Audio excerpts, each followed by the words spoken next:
Hello, I'm Jody Wolf, and you're watching Expoz. It is December 22, 2020, and it's 10:06 p.m. in Birmingham. And topic, um, Supreme Court judges. Where are they today, and why are they where they are? Um, let's go back in history and see a little bit, and see if we've been there before, and we have. So we'll talk about why Sodom and Gomorrah and two other cities were destroyed back in Lot's day. Sodom and Gomorrah, Admah, and Zebolim. Then, and you had Zohar, or Z-O-H-R, or Z-O-A-R rather, was not destroyed because the judge never gave the order to pass the law, the same law that the other four judges passed on the other four cities. And so what happened to the other four cities?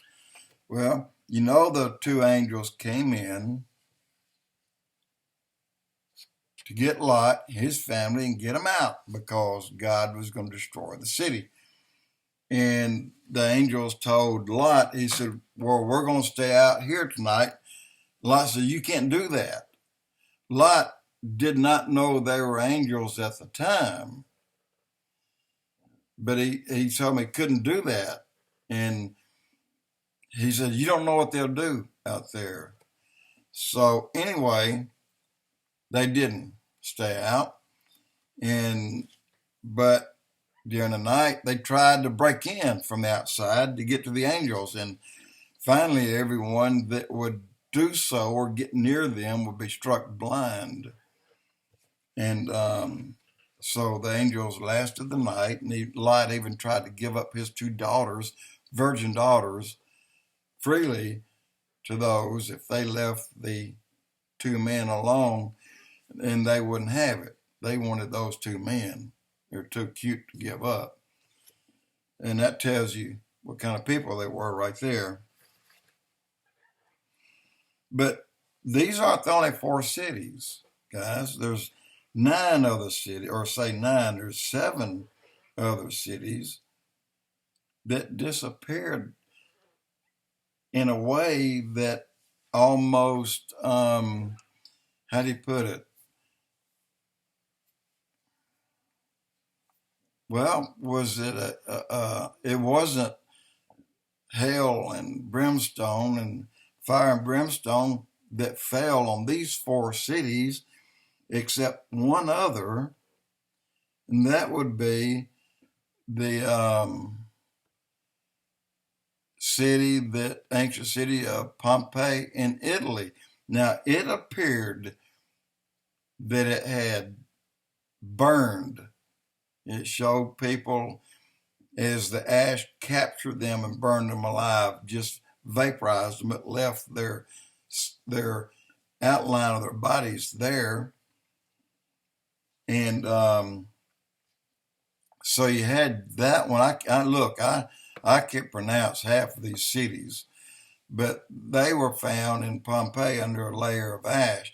But just like over in Sodom and Gomorrah, the city was under a layer of ash in all 4 cities. And then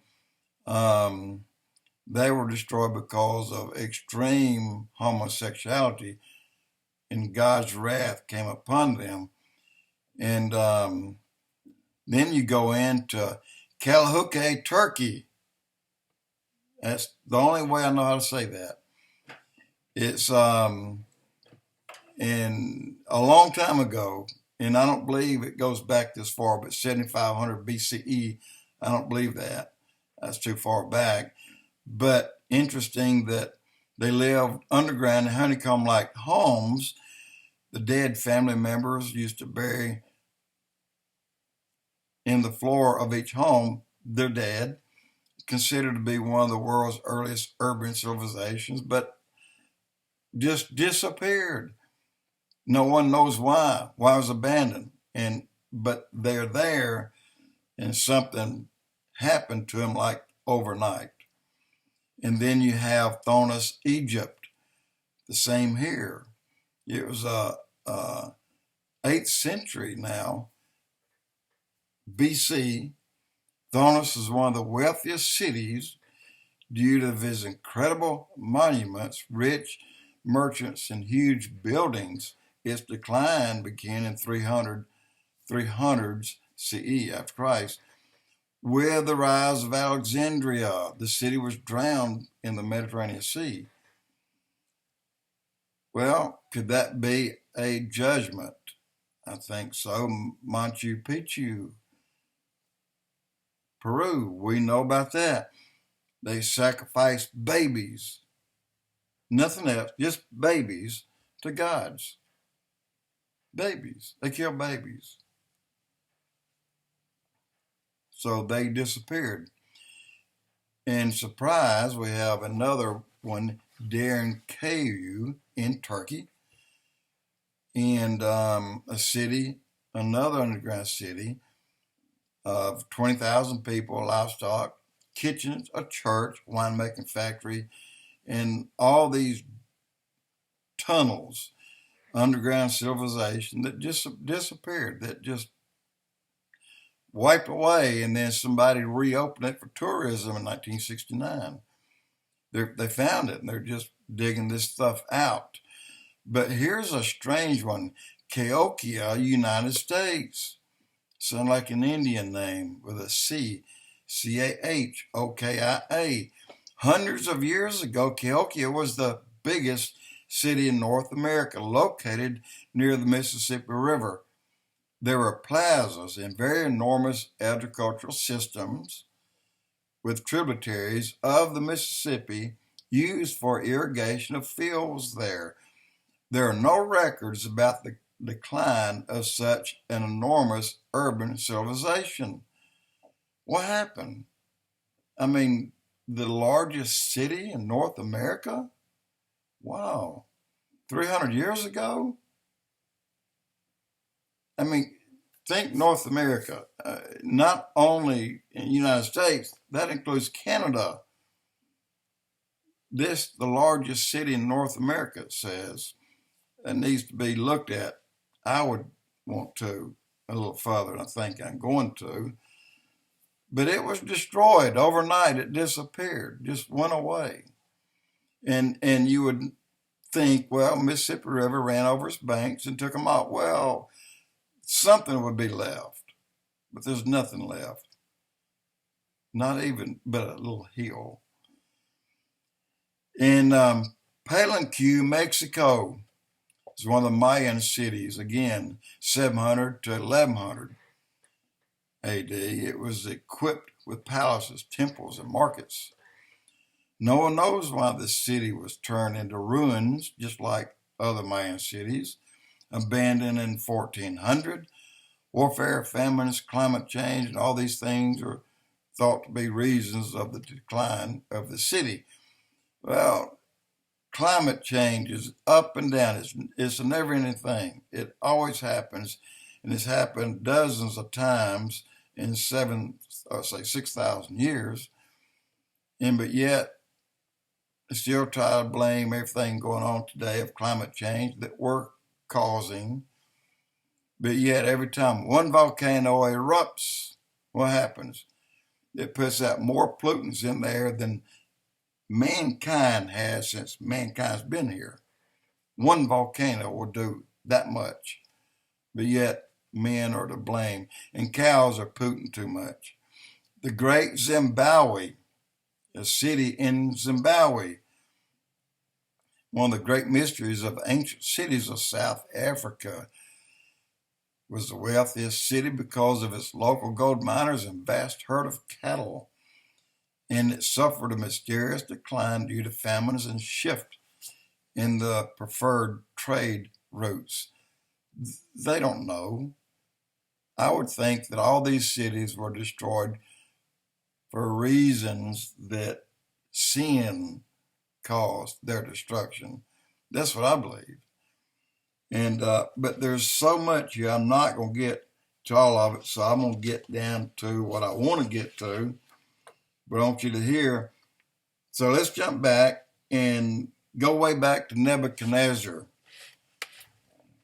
He died. He went through a crazy 7-year breakdown. And then you had the Herods, several Herods, but here's 3 of them. One Herod killed babies under the age of 2. We know that. One Herod beheaded John the Baptist. One Herod killed early church believers and beheaded James. This Herod was touched by an angel of God, and worms broke out inside of his body and ate him alive. Took him 5 days to kill that man. Tortured him, those worms inside his body, for 5 days. They ate every bit of his intestines out of his body before he dropped dead. And because it was a very torturous death, the real judgment can come upon the United States that's passing laws that are totally unjust and passing of laws that legalize abomination by the shedding of innocent blood. And I'm going to get there. And you know that's going on right now. You do know that, the shedding of innocent blood.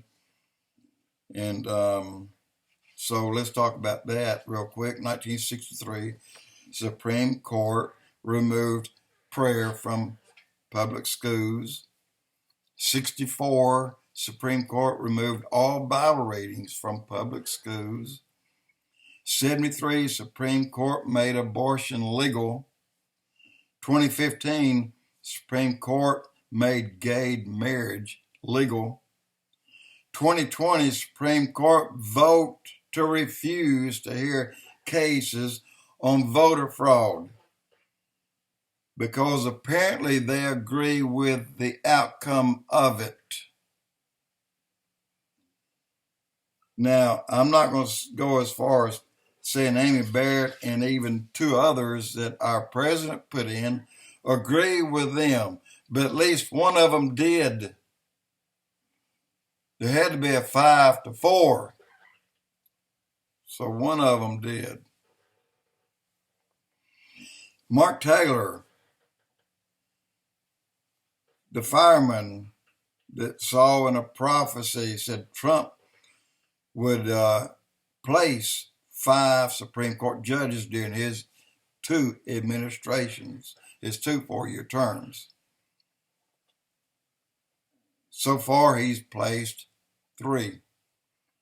And now, if you look at Roberts, Judge Roberts, he's the head guy there. And there's one tag teaming with him that everything Roberts will do, this other judge will do the very same thing. Look for these 2 to be removed. And then look for Trump to put 2 more in. I still believe in prophecy. I still believe what Mark said is the truth. And it ain't over, not for our country, because Trump will be our president. It's going to be a hard battle. Until then, it's going to be an even harder battle after then. God will be on Trump's side. Don't forget, he will have a major amount of wisdom that God's going to give him, just over the top wisdom, and courage to do what he's been doing all along, standing and fighting the good fight. That's who we need, because when Trump leaves, you know this country is going to fall. But I think God is simply saying, not yet. Not yet. So we are where we are because of some bad people making bad decisions. You have governors and judges that's ruling the West Coast and the East Coast. Illegal, passing bad laws, breaking laws to pass laws. That's what they're doing. They'll be caught. Jody Wolf Expoz.